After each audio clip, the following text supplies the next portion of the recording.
everyone again. Welcome to my day 2 vlog.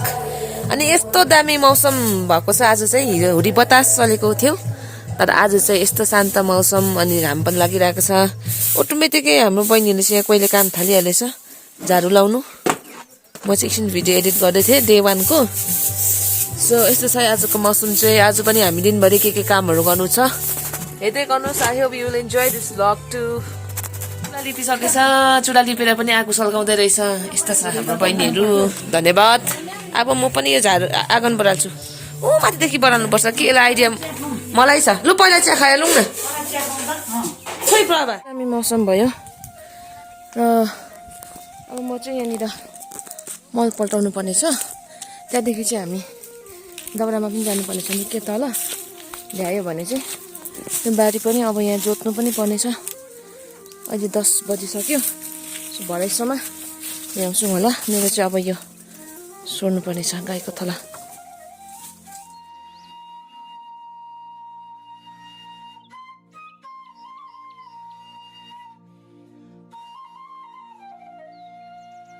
चाहिँ हाम्रो एकजना भाइ पनि आइपुगिसकेको छ ऊ पनि हाम्रो चर्चको युथ हो बिचारा ऊ चाहिँ आज आएछ अनि मैले चाहिँ यहाँ गाईको थला सरिसकेँ अन्त फेरि हिजो लिएको पत्कर ओछ्याइदिएँ अब गाईलाई पनि सिकसिक हुँदैन पानी पर्यो भने हामीलाई पनि हुँदैन र अब चाहिँ भने हामी मल बोक्न आँटेको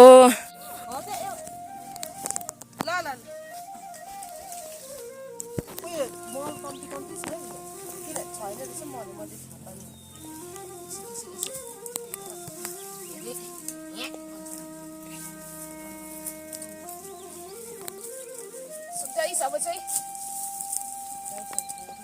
मल बोक्न आँट्या पक्राइ पक्रा म त अलिक लगाइदिउँ कि भनेर पो त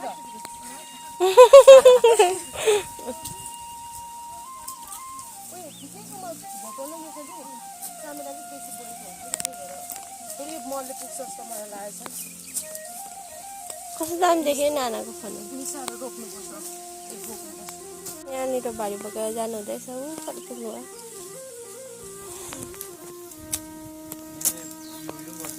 अब चाहिँ हाम्रो सर्ट मै ब्रेक बहिनीले चाहिँ हामीलाई मै ल्याइदिँदैछ खै हेरौँ वाउ ल सबैजना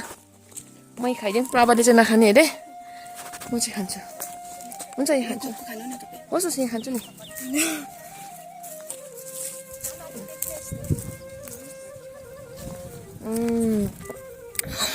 अब मै खानु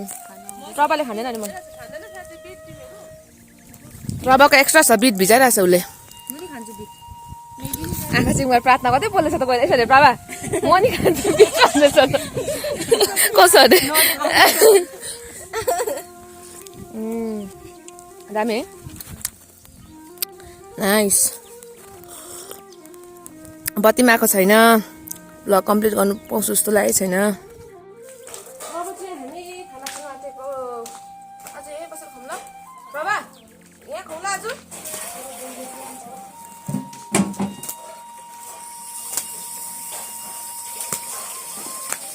आमाले चाहिँ हाम्रो लागि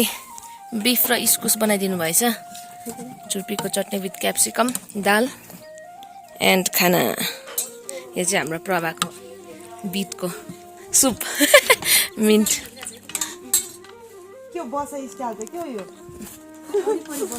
लुखमै अहिले चाहिँ हाम्रो यहाँनिर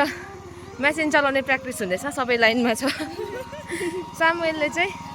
मेसिन चलाउनु सिक्दैछ हेर्दा सजिलो देख्छ तर एकदमै यो चाहिँ अप्ठ्यारो छ तर जानिसकेपछि सजिलो हुन्छ फेरि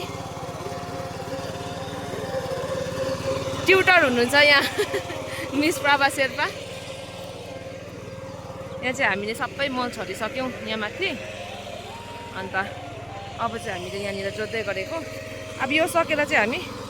दाउरामा जानु छ फेरि नेपालो हाम्रो सुस्मिता बहिनीले पनि सिक्दैछ मेसिन चलाउनु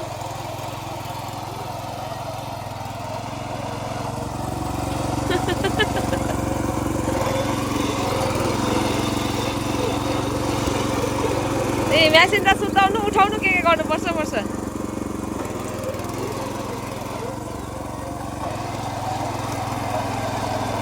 अँ अब विल्समा हुनुहुन्छ हाम्रो शान्ति बहिनी ट्युटर प्रभाको साथमा हामी चाहिँ दर्शक पारा ल्याउँदैछ कुदाएको गर्नु हुँदैन अलिकति खन्नु दिनुपर्छ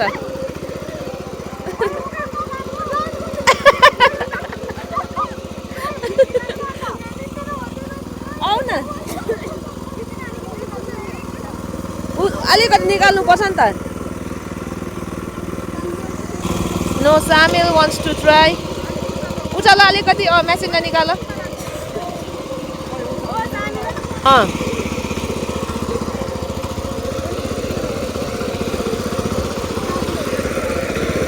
बिस्तारै बिस्तारै कुदे मात्रै भन्यो फेरि खन्दैन यस्तै छ हाम्रो गाउँले जीवन मजा आउँछ तर कस्तो रमाइलो भइरहेछ यस्तैमै छ है मजा हामीलाई चाहिँ मजा लाग्छ अब अरूलाई कस्तो लाग्छ यो चाहिँ हाम्रो मोडर्न गोरु अहिले चाहिँ हामी जङ्गल गएको थियौँ दाउरामा मैले चाहिँ घाँस लिएर आएँ अनि यहाँनिर चाहिँ लाइट नभएको कारणले गर्दाखेरि ब्याट्री पनि नभएर चाहिँ सबै भ्लग गर्नु सकिनँ अनि अहिले चाहिँ हामी हत्तु भएर आइपुगेको जङ्गलबाट अनि एउटा खास कुरा देखाउनु आँटेको म यो चाहिँ हो अलिक यो गोजीमा बोकेर चाहिँ यसको सेप बिग्रियो यो चाहिँ जङ्गलको सुपारी यस्तो हुन्छ यति दामी हुन्छ यो सिल्क जस्तै यो चाहिँ खानुपर्छ यो चाहिँ अनि यो खाँदा चाहिँ के हुन्छ भने चाहिँ हाम्रो जस्तो मन सफा हुन्छ त्यो कारणले गर्दाखेरि यस्तो खानुपर्छ हाम्रो त्यसै मन सफा भएको होइन यस्तो खान्छौँ न सफा भएको ए यस्तो हुन्छ कसले खानुभएको यो यसको चाहिँ माथिको चाहिँ फुर्का जस्तो हुन्छ जुस चाहिँ अब चाहिँ हाम्रो सबै काम सक्यो अनि हाम्रो बहिनीहरू खाजा खाएर अब घर जान्छ so thank you so much अन्तिममा धन्यवाद एकदमै हामीलाई सहयोग पुऱ्याइदिएकोमा धेरै ठुलो सहायता भयो अनि आज चाहिँ बिस्वाद लागि अलिकति मैले सबै भिडियो गर्नु पाइनँ अनि आमालाई पनि थ्याङ्क यू हामीलाई खाजा बनाइदिनु भयो मिठो मिठो ओके सो म भ्लगै एन्ड गर्छु सबैले बाई भनिदेऊ न यहाँ अन्ध्यारो भए तापनि ल thank you so much for watching